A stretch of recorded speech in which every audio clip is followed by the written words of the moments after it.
এখানে যারা সামনে আছেন তাদের জন্য দাঁড়াইলে ভালো হয়, আবার যারা দূরে আছেন তাদের জন্য বসলে ভালো হয়। তো যেহেতু ওই ভদ্রলোকেরা দূরে আছে, বঞ্চিত মানুষ, আমরা এখন বৈষম্যের বিরুদ্ধে, এই কারণে আমি বসেই কথা বলি। আলহামদুলিল্লাহ। আসসালামু আলাইকুম রহমতুল্লাহ।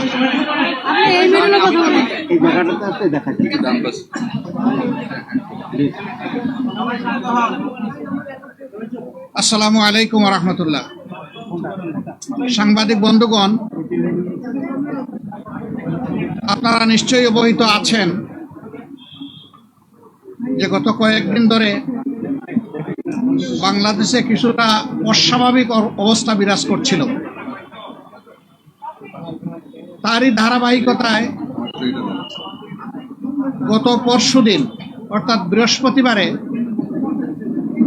উপদেষ্টা পরিষদের একটা বৈঠক হয়। সেই বৈঠক থেকে প্রধান উপদেষ্টা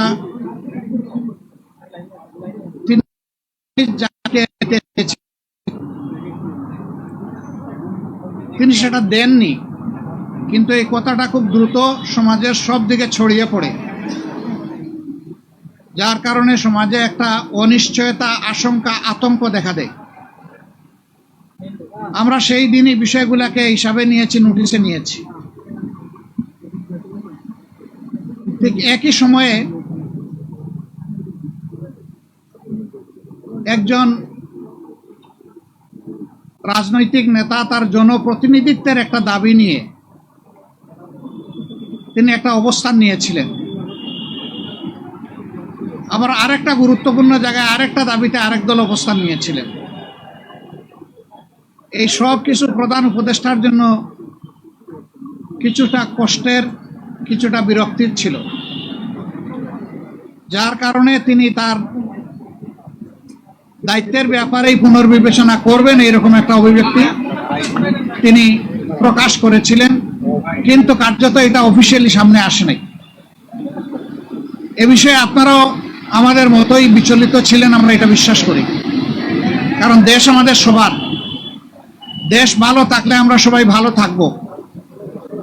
24 জুলাই বিপ্লবের মধ্য দিয়ে দেশে একটা পরিবর্তন এসেছে, কিন্তু এই পরিবর্তনে এখন যারা নেতৃত্ব দিচ্ছেন সরকারে,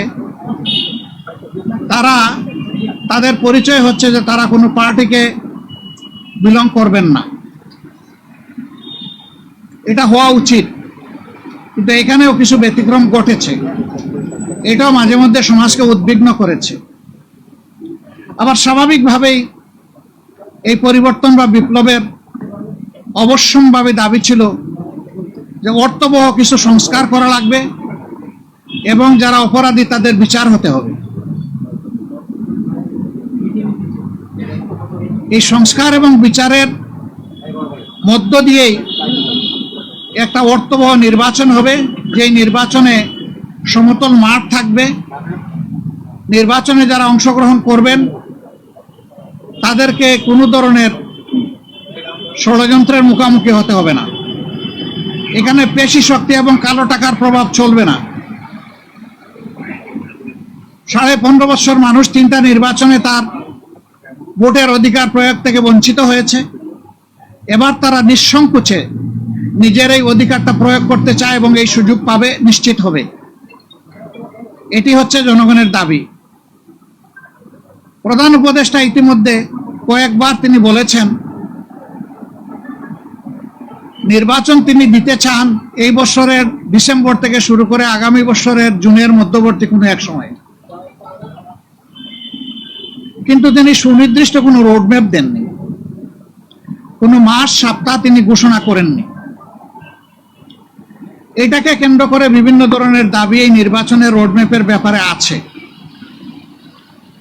আমাদেরও কিছু রিকমেন্ডেশন ছিল, আমরা তার প্রতি সম্মান রেখেই বলেছিলাম যে দায়িত্ব আমরা সবাই মিলে তাকে দিয়েছি, তিনি চেয়ে নেননি এবং তিনি দলের পক্ষ থেকেও নির্বাচিত কোনো দায়িত্বশীল নেতা নন, বরঞ্চ তিনি জনগণের ঐক্যমতের ভিত্তিতে এই জায়গাটায় একটা গুরুবার তিনি গ্রহণ করেছেন। তাকে আমরা তার সম্মান বজায় রেখে দেশের স্বার্থটা তিনি দেখবেন, সেটা আমরা সবসময় বলে আসছি। আমরা আজকে ওই ব্যাপারে কথা বলেছি। আমরা বলেছি দুইটা বিষয় স্পষ্ট করা দরকার।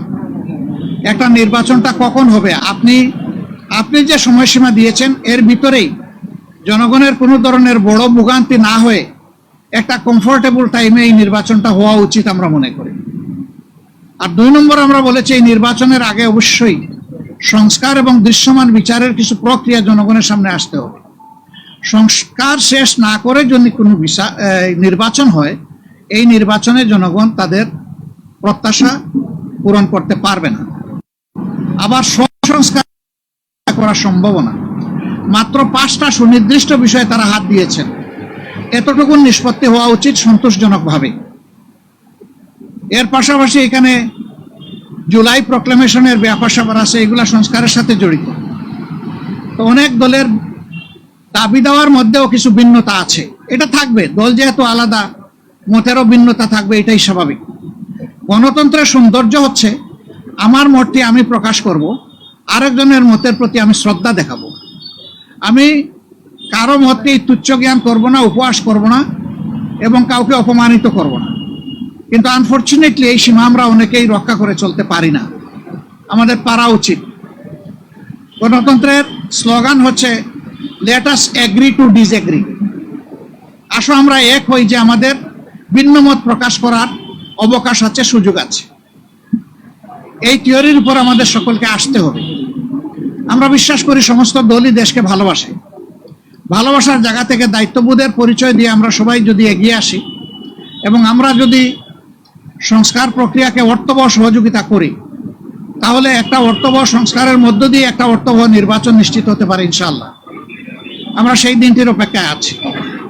সমাজে যে অস্থিরতা দেখা দিয়েছিল এই বিষয়টাকে কেন্দ্র করে, প্লাস বিভিন্ন ব্লকেটকে কেন্দ্র করে আপাত দৃষ্টিতে তা কিছুটা কেটেছে। আমরা এর স্থায়ী নিষ্পত্তি চাই এবং আমরা মনে করি যে 2টা রোডম্যাপ ঘোষণা করলেই তার অনেকটাই সমাধান হয়ে যাবে। একটা হচ্ছে সংস্কারের রোডম্যাপ, আর একটা হচ্ছে নির্বাচনের রোডম্যাপ।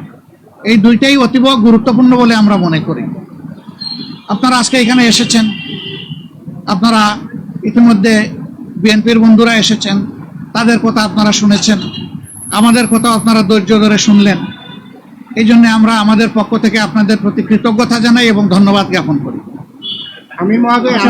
আপনাদের সাথে আমাদের আরো অনেক দেখা হবে, কথা হবে ইনশাআল্লাহ। আজকে আরো হয়তো আপনারা কথা শুনবেন, আরেকটা দল তারা ঢুকেছেন, তারাও বের হলে তারা তাদের কথা বলবেন। আমরা দেশকে আমাদের ভালোবাসার জায়গা থেকে, বিবেকের দায়বোধের জায়গা থেকে যেটা উত্তম মনে করি সেই ব্যাপারে কাজ করতে আমরা দৃঢ় প্রতিজ্ঞ। ন্যায় এবং সত্যের পথে আমরা অবিচল থাকব। দেশের স্বার্থটাকে আমরা বড় করে দেখব, এটি হচ্ছে আমাদের অঙ্গীকার। আপনাদের সবাইকে ধন্যবাদ।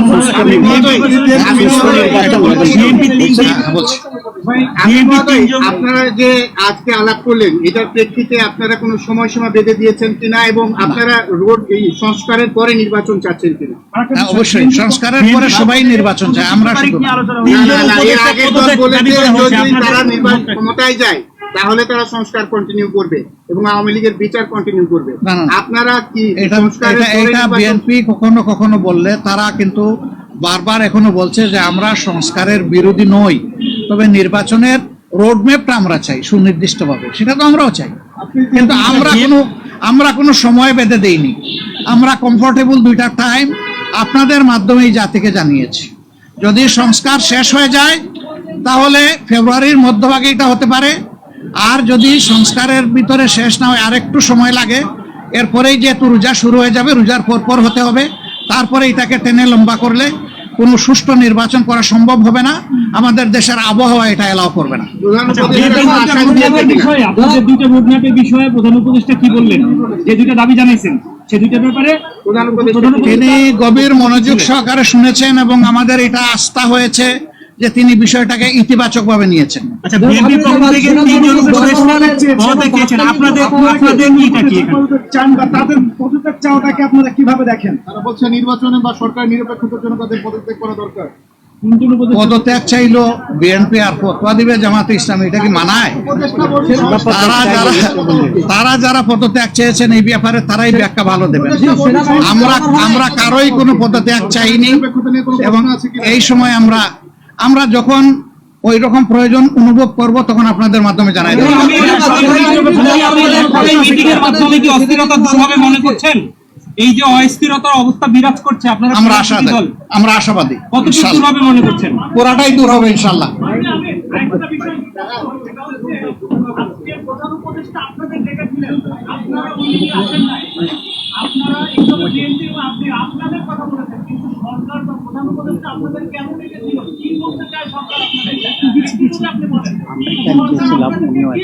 এটা ঠিক, আমাদের ব্যাপার আর বিএনপির ব্যাপারে একরকম না, একটু ডিফারেন্স আছে। আমরা কিন্তু নিজেই চেয়েছি এবং টাইমটা ফিক্স আপ হয়েছে। কালকে আপনারা সংবাদ মাধ্যমে এটা অলরেডি জানতে পেরেছেন। হ্যাঁ, সেটা আমি পরে আসতেছি। ওনার দাওয়াত আমরা পেয়েছি, এটা অস্বীকার করব না, কিন্তু এর আগে আমরাই চেয়েছি এবং আমাদের চাওয়ার প্রেক্ষিতেই আজকে সন্ধ্যা 6টায় এই সময়টা নির্ধারিত হয়েছিল। আমাদের অন্য একটা দলীয় কর্মসূচি থাকার কারণে আমরাই চেয়েছিলাম যে আমাদেরকে আরো 2 ঘন্টা পিছিয়ে দেওয়া হোক। সে আমাদের অনুরোধের প্রেক্ষিতেই 8টা ফিক্স করা হয়েছিল, যদিও 8টায় আমরা শুরু করতে পারি নাই, একটু পরে আমরা শুরু করেছি। উনি ডেকে এইটুকুই বলেছেন, দেশ আমাদের সবার, আমি অবশ্যই অর্থবহ, সুষ্ঠু, স্বচ্ছ একটা নির্বাচন দিতে চাই, আমি যেন তেন কোনো নির্বাচন দিতে চাই না।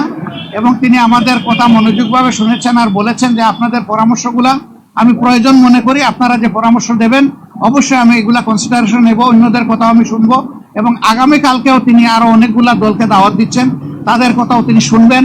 সবার কথা শোনার পরে তিনি আশা করি তার একটা সিদ্ধান্ত তিনি ম্যাচিউর করবেন। সবাইকে ধন্যবাদ, অনেক অনেক ধন্যবাদ। আরো দেখা হবে, সাংবাদিক বন্ধুদের সাথে আরো অনেক দেখা হবে। আসসালামু আলাইকুম রহমতুল্লাহ। পাওয়া যাবে আস্তে আস্তে, সব কথা একসাথে পাবো না।